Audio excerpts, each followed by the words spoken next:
Buenas tardes. This is Julio with Daily Chats.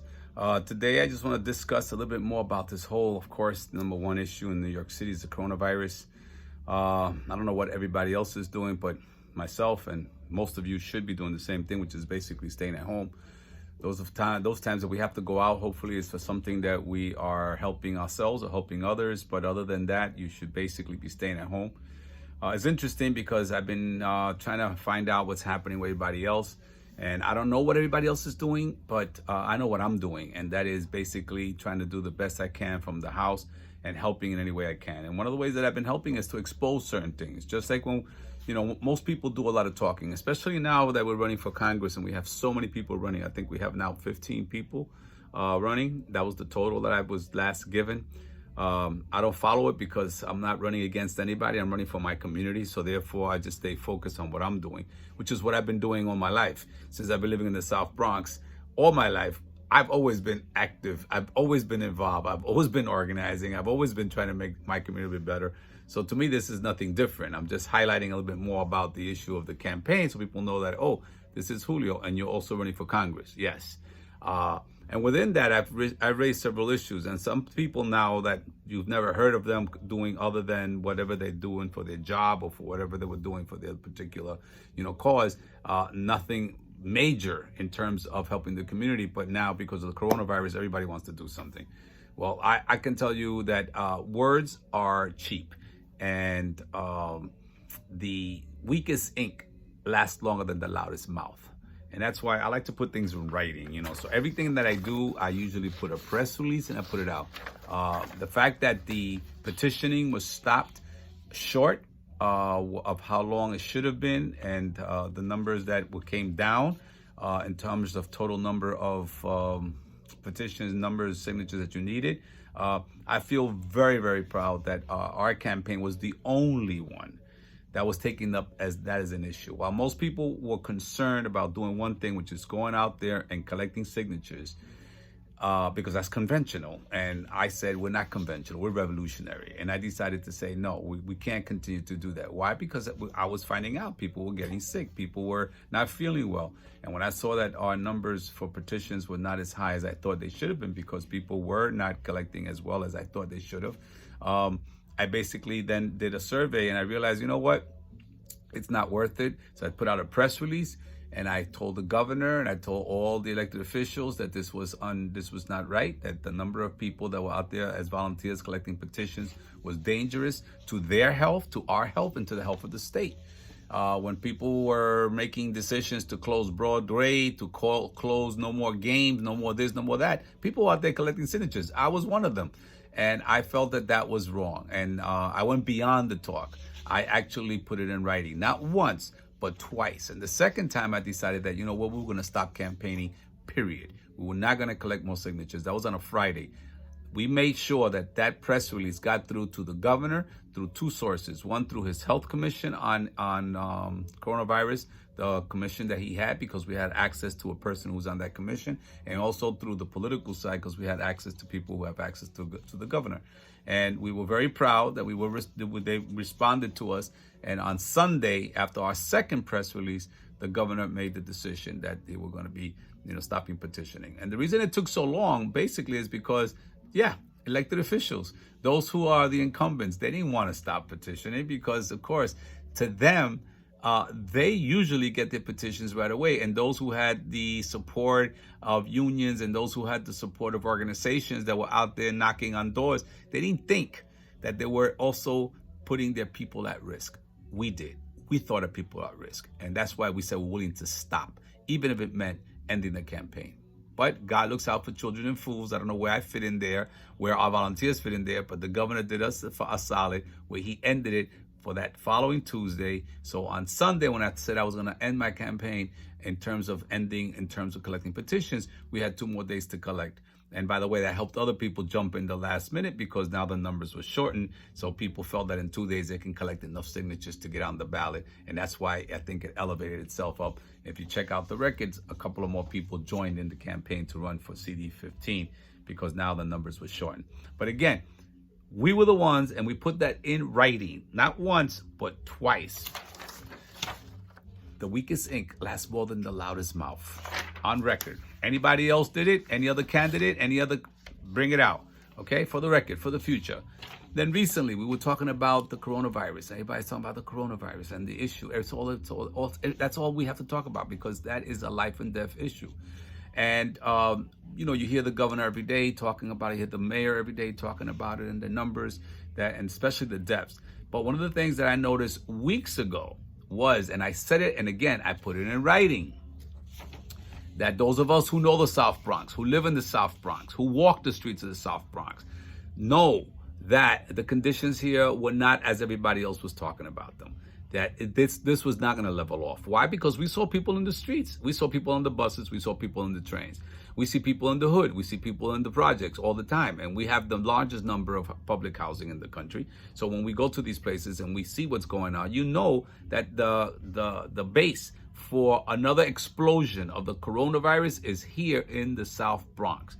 But what was interesting was that a lot of the numbers here are not accurate, even though we went from the 4th borough. There was 5 boroughs. Staten Island was the last one.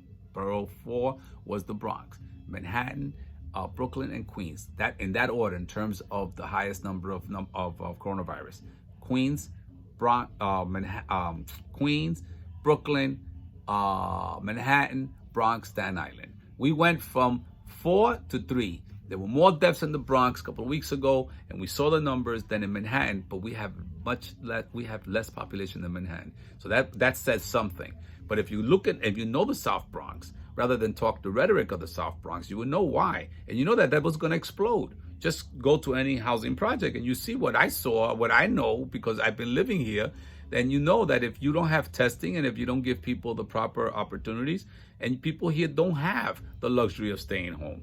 These are the people that have always been going to work that we never saw. These are the people that work in the kitchens, they work in the basements, they work in the mail rooms, they work in the maintenance office, and these are the people that what I call the hidden workers who are out there every day, and they don't have the luxury of staying home. So when they were telling people to stay home and social distancing and all that stuff and the gloves and the mask, well, guess what? People in the South Bronx don't have that luxury, and they don't have that. So I said, and I made it public, again, put it in writing, where I put out a release, and I said, listen, we need to do more testing here.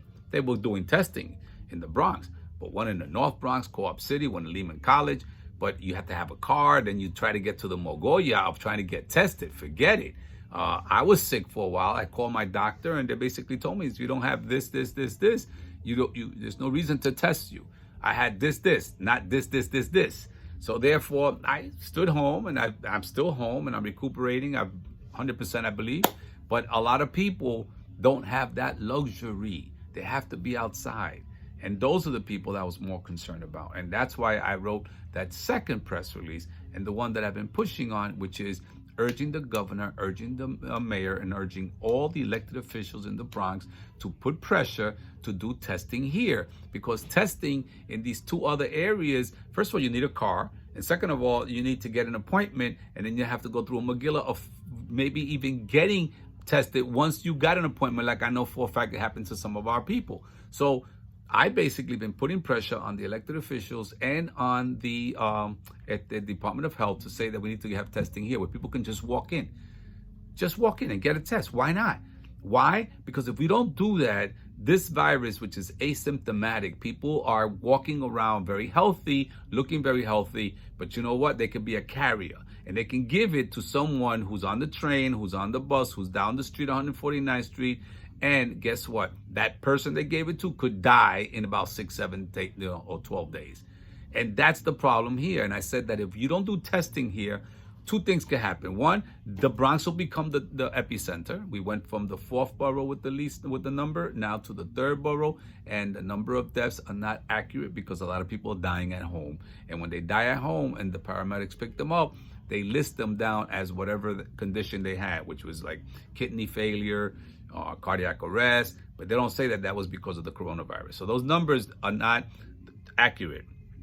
Number 2, the fact is that if you don't test people, and if people don't have the proper ways to protect themselves, this virus, while it might be going down in other areas, I said that it might increase in the South Bronx, because some areas alone, You get one building in NYCHA, you got 1,000 families in there. Nobody's protected and riding the elevators and going to work and coming in.